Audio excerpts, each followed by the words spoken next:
अस्सलाम वालेकुम, welcome to our channel. आज की इस वीडियो में हम हील स्पार के बारे में बात करेंगे। हम जानेंगे कि इसकी वजूहात क्या होती हैं, इसके सिम्टम्स क्या आएंगे और इसके लिए ट्रीटमेंट ऑप्शंस क्या मौजूद होते हैं। हील स्पार हमारी हील के अंदर दो तरह की आउटग्रोथ बोनी प्रोमिनेंसेस होती हैं, जिसमें से एक डोर्सल एस्पेक्ट पर होगी, यानी जहां पर एचलीज टेंडन आकर इंसर्ट होता है वहां पर डोर्सल स्पार बनता है, जबकि जो प्लांटर फेशिया का एरिया है वहां पर प्लांटर स्पार बनेगा। प्लांटर स्पार की मजीद आगे दो टाइप्स होती हैं। पहली टाइप के अंदर प्लांटर फेशिया के ऊपर की तरफ ग्रोथ होगी, जबकि एक दूसरी टाइप में प्लांटर फेशिया के दागों के अंदर इसकी आउटग्रोथ हुई होती है। बोनी स्पार्स का इस तरह बनना बहुत सारी वजूहात की वजह से हो सकता है, जैसा कि किसी भी लिगामेंट्स या सॉफ्ट टिश्यूज की ओवर यूज इंजरी, इसके अंदर माइक्रो ट्रामास के हो जाने का सबब बनता है। बार बार रेपिटेटिव मूवमेंट इस माइक्रो ट्रामास को बढ़ाती रहती है और बाज का साथ में हड्डी के कुछ जरात टूटना शुरू हो जाते हैं। जब ये नर्म फाइबर्स रिपेयर होते हैं तो कैल्शियम की डेपोजिशन के साथ इन जरों की मिलावट से उस हड्डी पर थोड़ी सी प्रोमिनेंट आउटग्रोथ होने लगती है। इसके अलावा ओबेसिटी पाँव पर एक्सेसिव लोड डालती है और इस तरह ओवर स्ट्रेचिंग और बार बार स्ट्रेन पड़ने की वजह से फेशिया में इन्फ्लेमेशन आ जाती है।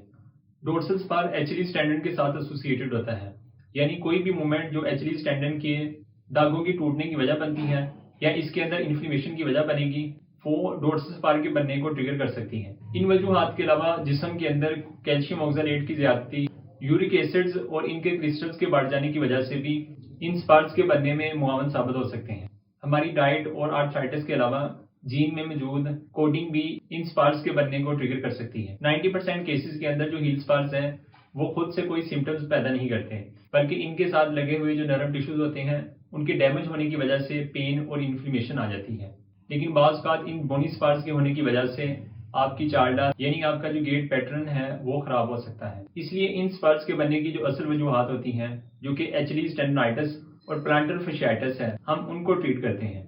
और ये दोनों बीमारियों की वजह से जब आप सुबह उठकर चलने लगते हैं तो ये आपके पाँव में शदीद किस्म का दर्द पैदा करती हैं। तो इसलिए इनको मैनेज करने के लिए जब आप सुबह उठेंगे तो अपने पाँव की स्ट्रेचिंग करें। इसके बाद आपको रात को सोते वक्त स्प्लिंट्स का इस्तेमाल करना होगा, जो कि आपके पाँव को एक खास पोजीशन में रखते हुए सिम्टम्स को प्रोवोक होने से बचाएंगे। आप अपने जूते के अंदर हील इंसर्ट्स का इस्तेमाल कर सकते हैं, जो कि आपके पाँव और फेशिया पर एक्सेसिव प्रेशर से बचाएंगे।